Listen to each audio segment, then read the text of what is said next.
Good morning everyone, कैसे हो सभी। आई होप सभी बहुत अच्छा कर रहे हो। पुरानी वाली वीडियो देखी, कैसे लगी न्यूमेरिकल्स, प्रैक्टिस किए कि नहीं किए। बाकी एक्स्ट्रा क्वेश्चंस मैं आपको दूंगा चैप्टर ख़त्म होने के बाद में, एक साथ ही दूंगा, क्योंकि क्या होता है मिक्स्ड क्वेश्चंस बहुत बेटर होते हैं रादर देन एक ही टॉपिक के ऊपर मैं सारे करा दूं, है ना। अब मैंने उस दिन जो जितने भी कराए वो फोर्स से रिलेटेड क्वेश्चन थे। आई होप आपको सभी को अच्छे लगे हों। और आज की वीडियो हमारी जाएगी Newton third law of motion के बारे में, ठीक है।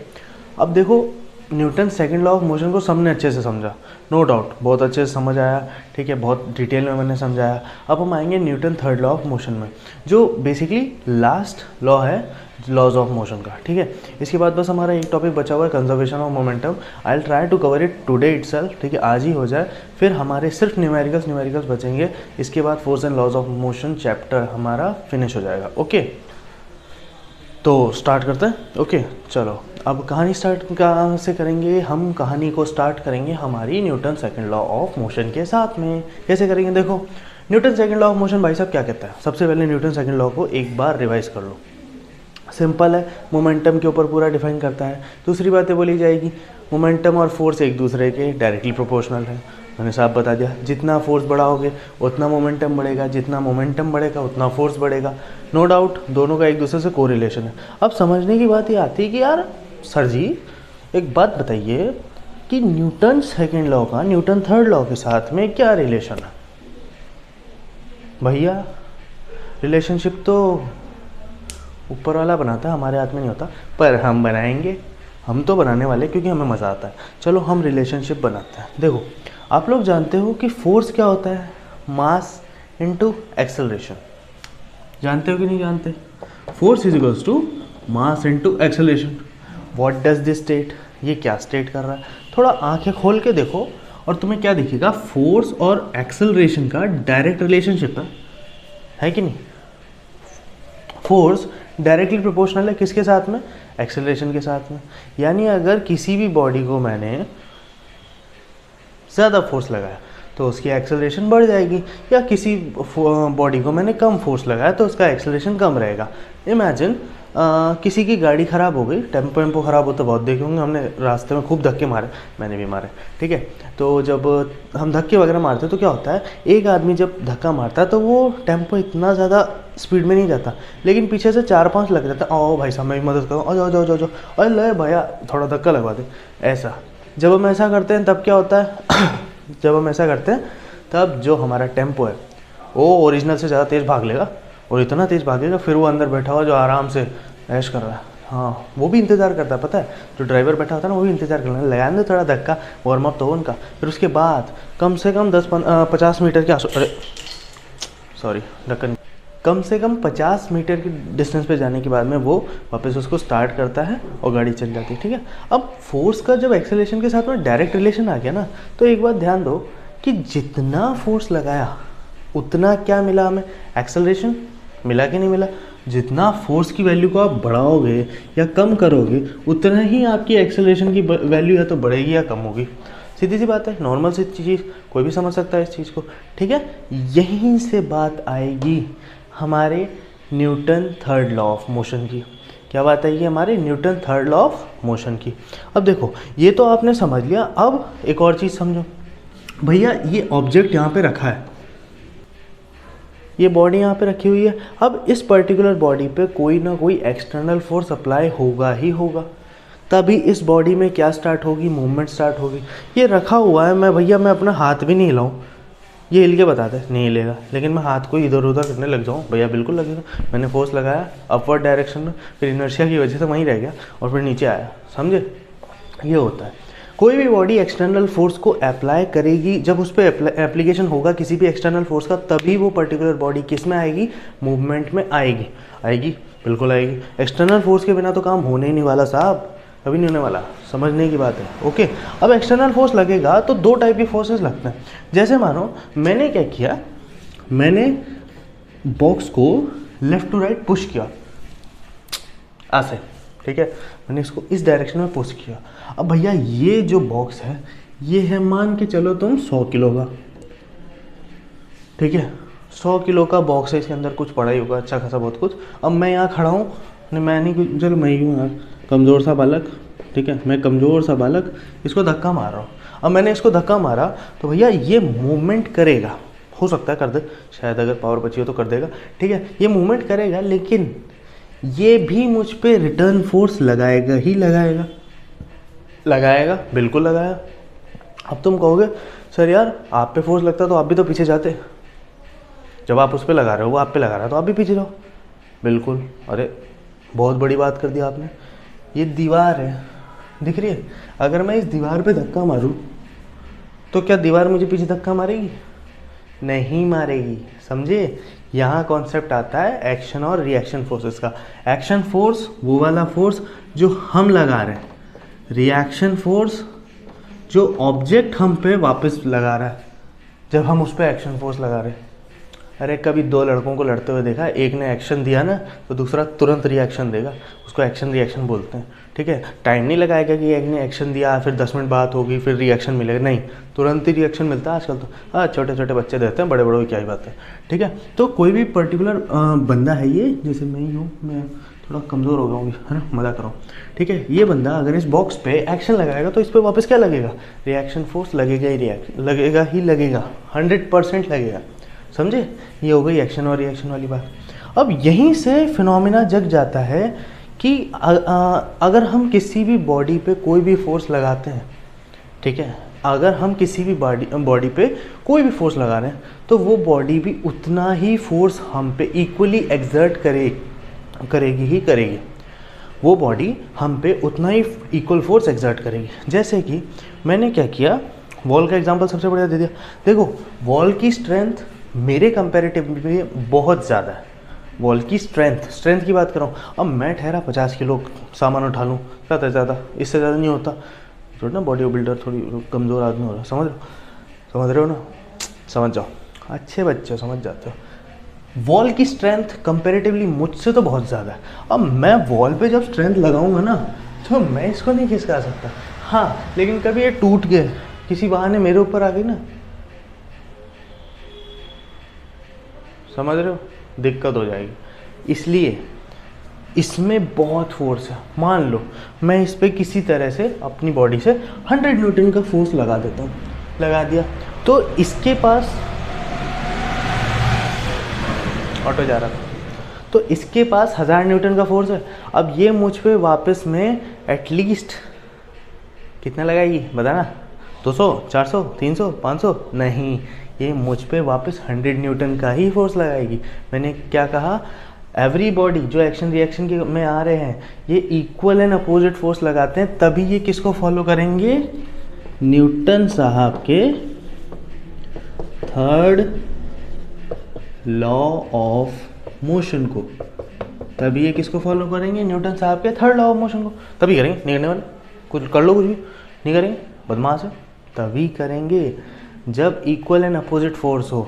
ऐसा नहीं कि मैं इस वॉल पे 100 लगा रहा हूँ, ये रिटर्न में 1000 दे दे, चल जाऊँगा अभी कैमरा लेके पीछे सुपरमैन की तरह दीवार फांदते हुए निकल जाऊँगा, समझ रहे हो, ये होती है दिक्कत। ओके, न्यूटन थर्ड लॉ में ऑफ मोशन हमें क्या कहता है कि अगर तुमने किसी बॉडी पे कोई भी पर्टिकुलर फोर्स लगाया तो वो बॉडी तुम पे इक्वल और अपोजिट फोर्स एक्सर्ट करने वाली है, अलग नहीं करेगी। सेम फोर्स तुमने उस पर 1000 लगा, वो भी तुम पे 1000 लगाएगी।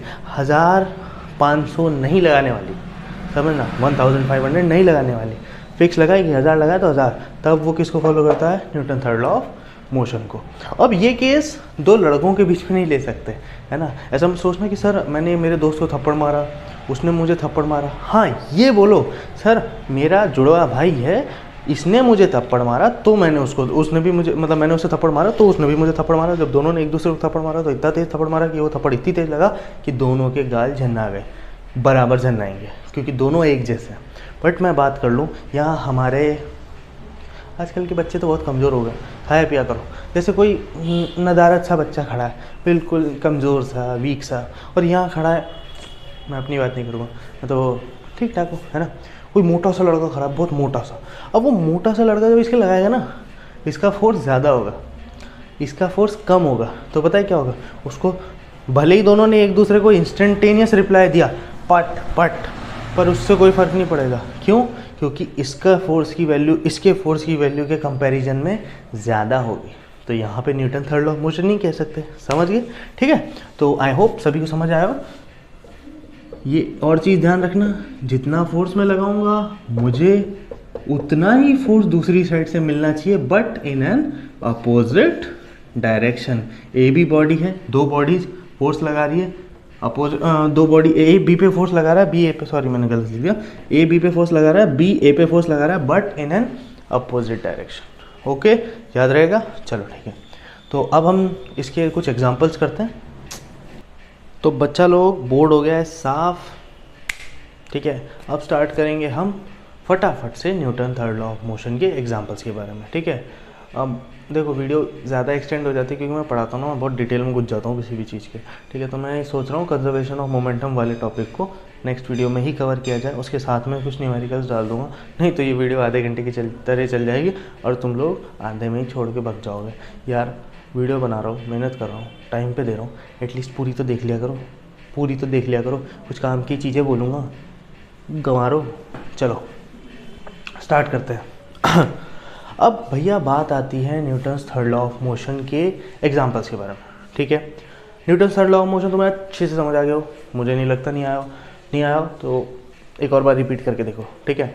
अब मुझे तो तुम लोग बताते नहीं सर समझ आया है कि नहीं आया, है ना। कुछ बच्चे हैं, एक दो बच्चे हैं, है ना, वो कंटिन्यू कमेंट करते हैं, थैंक यू। और हाँ, जो एक मेरा स्टूडेंट है इसमें आया था अमित, है ना, ऐसा मत सोच, मेरे को सब याद है, किसी को नहीं भूलता मैं, ठीक है।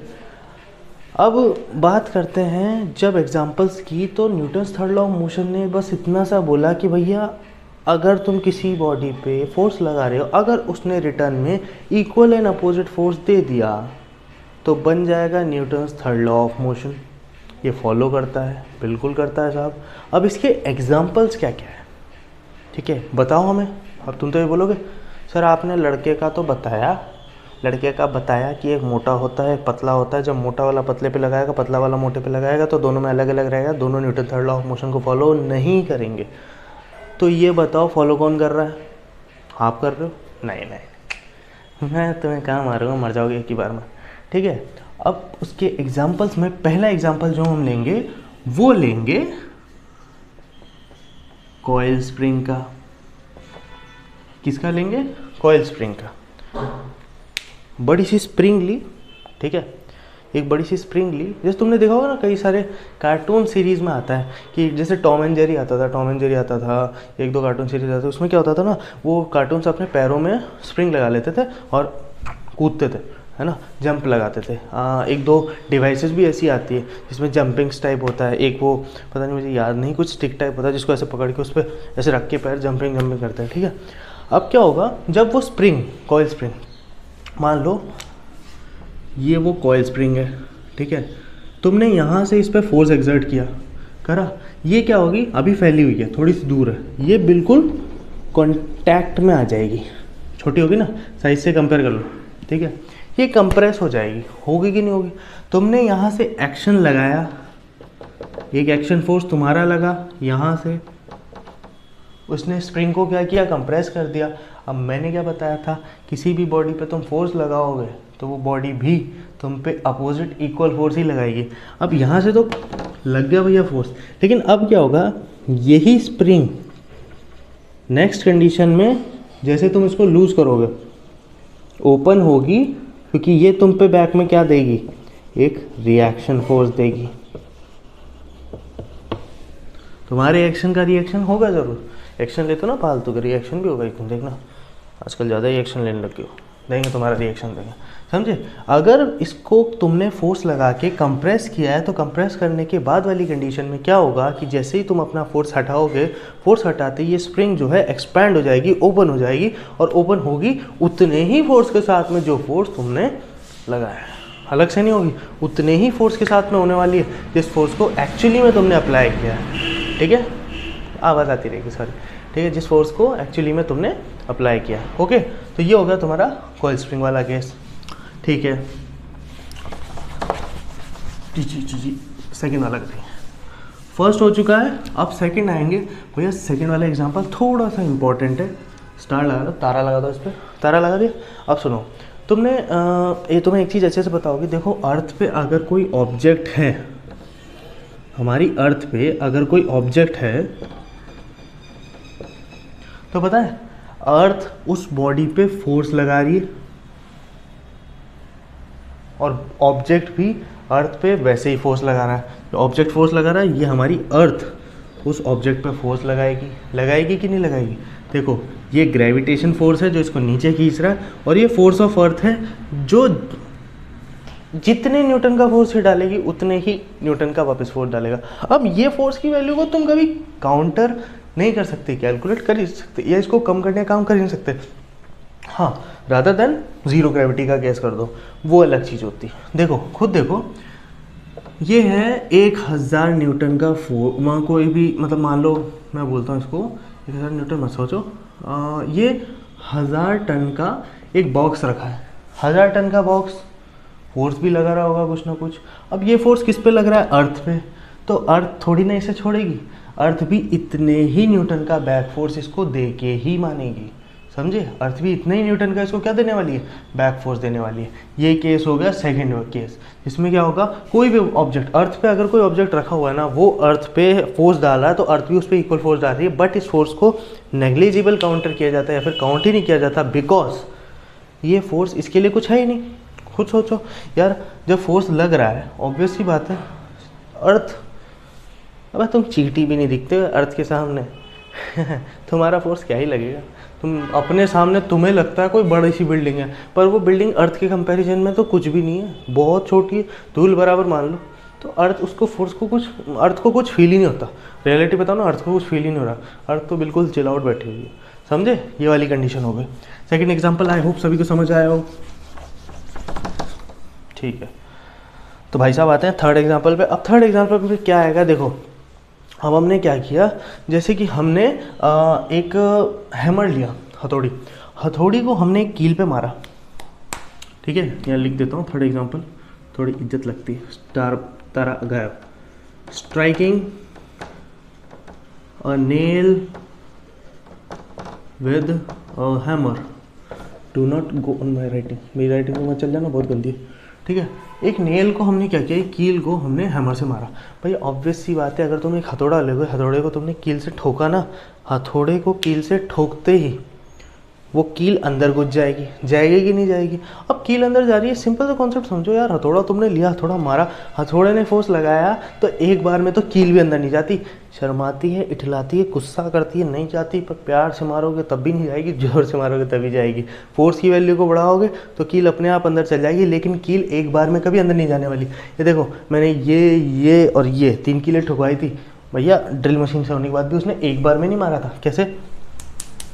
4-5 बार, ठीक है। 4-5 बार मारने के बाद में अंदर की थी, मतलब जितना फोर्स हैमर ने लगाया होगा उतना ही फोर्स इसने वापस लगाया। हाँ, एक कंडीशन ये है, बड़ा हथौड़ा लाओ, ये रखी कील और बहुत तेज़ मारा, उस पॉइंट पे क्या होगा, कील मुड़ जाएगी।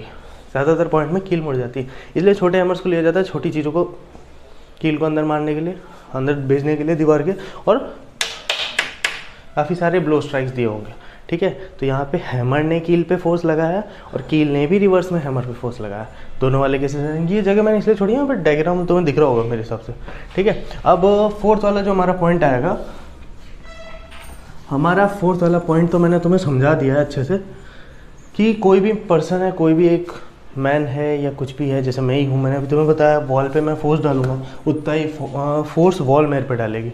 अगर तुमने देखा होगा ना यार, जो वॉल को तोड़ते हैं, जैसे जेसीबी आती है, जेसीबी का फोर्स वॉल के फोर्स के कंपैरिजन में ज़्यादा है। याद रखना, जिसका ज़्यादा होगा वो धराशायी होगा।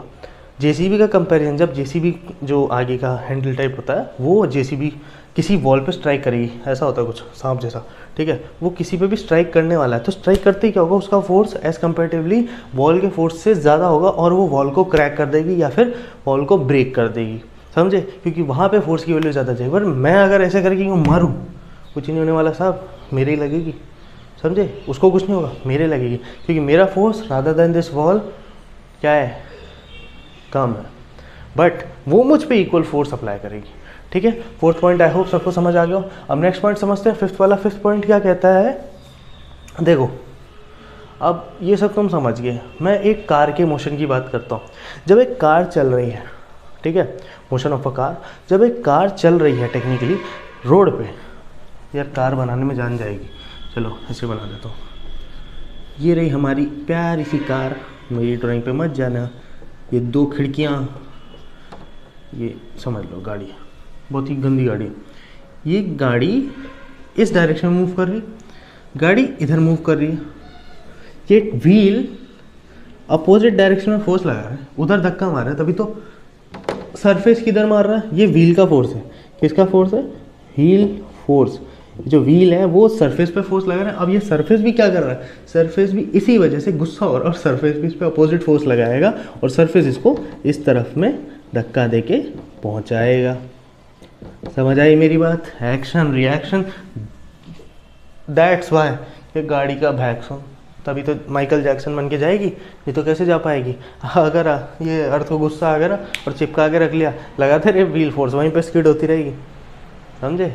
अब पता है जो मिट्टी, वो क्या बोलते हैं, दलदल जैसी ज़मीन होती है, ऑटो आ रहा है, रुक जाओ।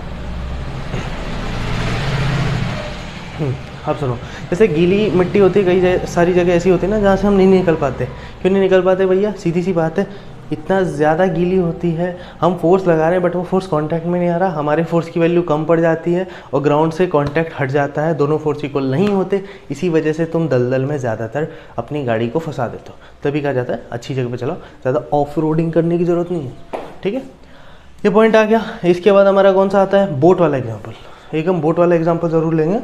बोट वाले एग्जाम्पल में क्या होता है, जैसे कभी एक बोट से कोई भी पर्टिकुलर इंसान उतरने की कोशिश करेगा, तो बोट पे क्या होगा, जैसे हम बोट से उतरने की कोशिश करेंगे, जब हम बोट से उतरेंगे, हम बिल्कुल किनारे पे खड़े हैं, मैं बोट पे पैर रखूँगा, मैं उतरने की कोशिश करूँगा, मैं बोट पे फोर्स लगाऊँगा और बोट उस फोर्स की वजह से, इक्वल फोर्स की वजह से पीछे चल जाएगी। अगर तुमने देखा, तुम बोट से उतरते हो, जैसे तुम उतरोगे ना, जंप मारोगे, बोट पीछे जाएगी, तुम आगे आओगे, और उतना ही फोर्स लगेगा दोनों में, जितना तुमने तुम उस पर लगा रहे हो, उतना ही वो तुम पे लगा रही है, तभी तुम कूद पाए, नहीं तो तुम सीधे पानी में गिरते। ठीक है, ये समझ गए। इसके बाद मैं एग्जाम्पल ले सकता हूँ एक रॉकेट का। जी हाँ, मैं रॉकेट का एग्जाम्पल ले सकता हूँ। रॉकेट के एग्जाम्पल की मैं कैसे बात करूँगा?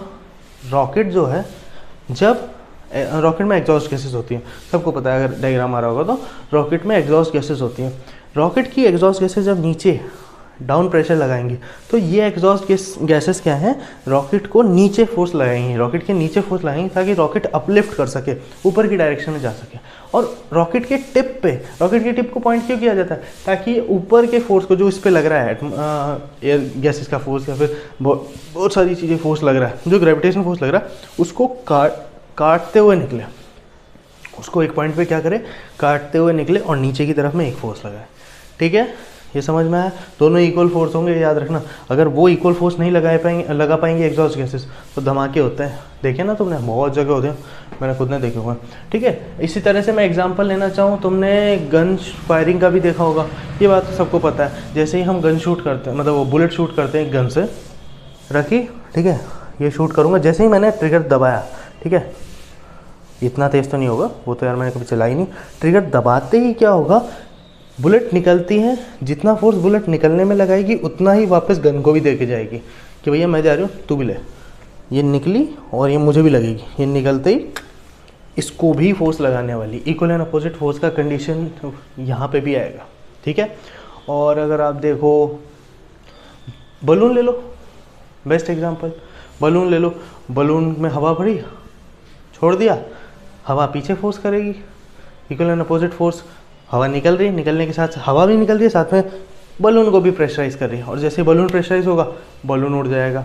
एक लास्ट एग्जांपल, तुम सारे के सारे खुद, तुम सारे दुनिया में जितने भी हैं, हर एक बंदा इक्वल एंड अपोजिट फोर्स लगाता है ग्राउंड सरफेस के रेस्पेक्ट में। ग्राउंड सरफेस के रेस्पेक्ट से मेरा मतलब क्या है कि जैसे तुम चल रहे हो, ठीक है, चलते टाइम पे तुम मून वॉक नहीं करना, चलना है। ठीक है, चलते टाइम पे क्या होगा, तुम सब ग्राउंड पे एक पर्टिकुलर फोर्स लगाओगे। अब ये फोर्स क्या करेगा, बैक साइड में लगेगा, ये फोर्स बैक साइड में लगेगा, और तुम फॉरवर्ड मूवमेंट करोगे कि नहीं करोगे? ये फोर्स बैक साइड में लग रहा है, तुमने फॉरवर्ड मूवमेंट किया, और इसी फॉरवर्ड मूवमेंट की वजह से तुम लोग आगे चल पाओगे। क्योंकि अगर अर्थ ने इक्वल एंड अपोजिट फोर्स नहीं अप्लाई किया, तो तुम लोग अपनी पोजीशन से मूवमेंट नहीं कर सकते। ध्यान रखना, तुम अपनी पोजीशन से मूवमेंट नहीं कर पाओगे जब तक तुम अर्थ पे और अर्थ तुम पे, इक्वल फोर्स नहीं लगा रहा है, याद रखना, वरना लिटरली एक ही जगह पे मून वॉक होती रहेगी। ठीक है, समझ आया? चलो, आई होप वीडियो थोड़ी सी वापस शायद लंबी हो गई होगी। आई होप सभी को अच्छा लगा हो आज का लेक्चर। कोई भी डाउट आता है बच्चों, लिटरली कोई भी डाउट कमेंट सेक्शन में छोड़ दो। ठीक है, मैं कोशिश करूँगा जल्द से जल्द कमेंट सेक्शन में घुस के तुम्हारे डाउट को सॉल्व किया जाए, या नेक्स्ट वीडियो में उसके बारे में एक्सप्लेनेशन दे दिया जाए। ओके, अब हम नेक्स्ट वीडियो में अपना कंजर्वेशन ऑफ मोमेंटम कंप्लीट करेंगे with some numericals I guess. Okay, तो till then like the video, अच्छी लगी हो तो शेयर करें, मेरे सब्सक्राइबर बढ़ा दो, और सब्सक्राइब खुद भी करें, क्योंकि देखते बहुत हैं, सब्सक्राइब कम करते हैं। ओके, देन मिलता हूँ कल।